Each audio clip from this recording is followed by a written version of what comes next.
بسم اللہ الرحمن الرحیم۔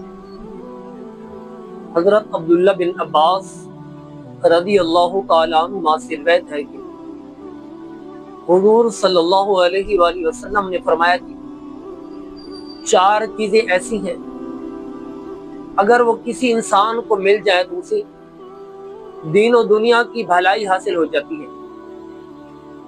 حضور صلی اللہ علیہ وآلہ وسلم نے فرمایا، پہلی چیز ہے شکر کرنے والا دل۔ حضور نے فرمایا دوسری چیز ہر حال میں اللہ جل جلالہ کا ذکر کرنے والی زبان۔ حضور نے فرمایا تیسری چیز ہے بلاؤں مصیبتوں پر صبر کرنے والا جسم۔ اور حضور نے فرمایا کہ چوتھی چیز ہے وہ عورت جو اپنی ذات اور شوہر کے مال میں خیانت نہ کرے۔